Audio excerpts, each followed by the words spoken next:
I'm standing right now in a place that serves as a memorial to one of the strangest and unfortunately the most sad unsolved mysteries in all of the state of New Jersey.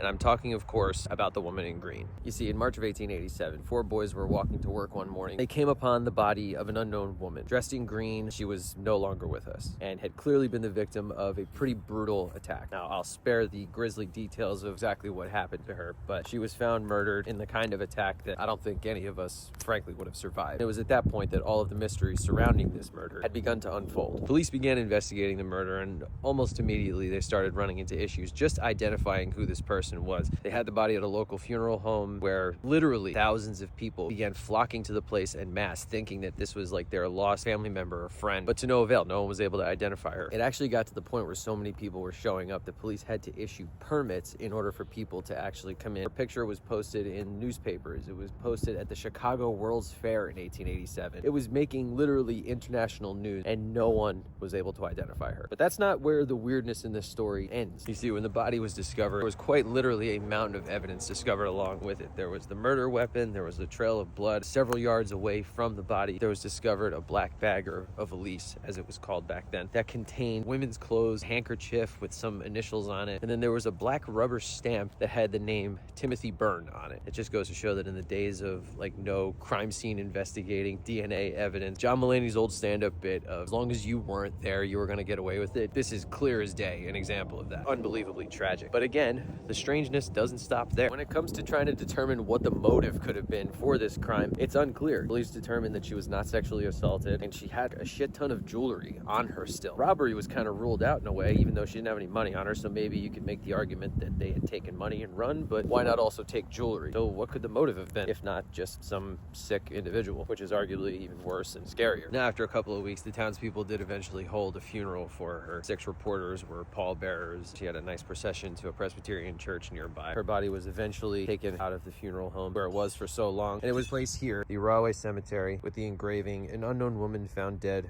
March 25th, 1887. And unfortunately, in the 140 years since this crime took place, no one's ever been able to identify the woman in green, nor have they been able to identify the person who committed this heinous act against her. And ever since then, it does seem that there's always been, a portion of the community that wants to pay homage and keep the memory of this woman, whoever she was, alive. In the spring, people put flowers on the grave. During the holiday season, wreaths are laid, which is nice to see that the mystery may not ever be solved. People still want to keep the story alive. By extension, maybe keep a little bit of hope alive that maybe it will be solved someday. So if you ever find yourself in Rahway, New Jersey, take a ride by the cemetery, pay a visit to the woman in green. Maybe by doing so, you'll help do your part to keep alive the story, give you a little bit of hope that one day this case may be solved. Rest in peace to the woman in green, and we'll see you tomorrow.